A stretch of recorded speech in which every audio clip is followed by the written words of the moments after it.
নমস্কাৰ বন্ধুসকল, আজি মই আপোনালোকক এটা বিশেষ ভিডিঅ' দেখাম। এয়া চাওক, এইটো ছাদৰ ওপৰত কিছু মই গাছ ৰোপণ কৰিছিলোঁ। আৰু গাছ এনেকুৱা গাছ যিটো গাছ নেকি ঔষধ হয়। আৰু ঔষধ মানে আজিৰ পৰা 6 মাহ মান আগত এই গাছজোপাবোৰ লগাইছিলোঁ মই।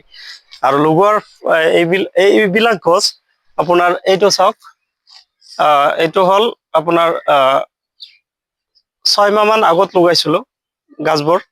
তো এইবোৰ যে কাৰ্টন দেখা পাইছে আপোনালোকে, এই কাৰ্টন বিলাকত মই কিছু গাছ লাগতিয়াল গাছবোৰ লগাইছিলোঁ। আৰু এই গাছবোৰ হ'ল মোৰ খুবেই মানে দৰকাৰী। আৰু এইবোৰ গাছ যে আছে আপোনালোকে চাব পাৰিব, এই গাছটো যে আছে এই গাছটো আপোনাৰ ঔষধ হয়। এইটো ঔষধ হয়। যিবোৰ মানুহৰ দাঁতৰ বিষ হয়, আৰু বিষ হোৱাৰ ফলত যেতিয়া গাছেৰে ঔষধ বনোৱা হয়। আৰু এই গাছজোপাৰে মই কিছু দাঁতৰ ঔষধ বনাইছিলোঁ 6 মাহ মান আগত।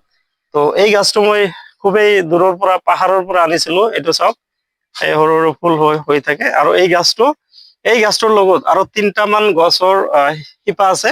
আৰু সেই 3টা মান গছৰ শিপা আৰু এই গছটোৰে মই কিছু দাঁতৰ ঔষধ বনাইছিলোঁ। আৰু এই গছটোৰ উপকাৰিতা হৈছে দাঁতৰ বিষৰ কাৰণে। আৰু 3টা মান গছ লগ এটা ঔষধ বনোৱা হয়। আৰু মই সেই ঔষধটো মই বহুতক দিছিলোঁ, কিন্তু দাঁতৰ বিষ একেবাৰে নিৰ্মম হৈ গৈছে। তো কি হৈছে বন্ধুসকল, এই গাছটো যেতিয়া মই ৰোপণ কৰিছিলোঁ তেতিয়া বাৰিষাৰ ছিজন আছিল। আৰু এতিয়া খৰালি ছিজন, যাৰ কাৰণে গাছবোৰ যত্ন কৰা হোৱা নাই। যত্ন নকৰাৰ ফলত গাছবোৰ বেয়া হৈ গৈছে।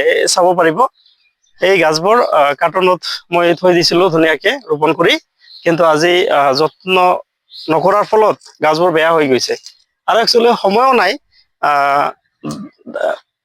ঘৰুৱা ঔষধ এইবোৰ হয়। আৰু কিছু সংখ্যক মানুহক মই এই ঔষধটো বনাই দিছিলোঁ।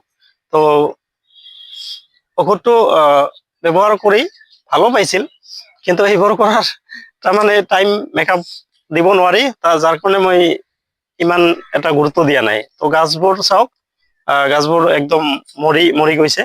আৰু যত্ন নকৰাৰ ফলত এইবোৰ অৱস্থা। তো ঠিকে আছে বন্ধুসকল, নেক্সট ভিডিঅ'ত লগ পাম। তো ভিডিঅ'টো ভাল লাগিলে লাইক, কমেণ্ট আৰু শ্বেয়াৰ কৰি দিব। পেজটো ফ'ল' কৰি মোৰ লগত থাকিব।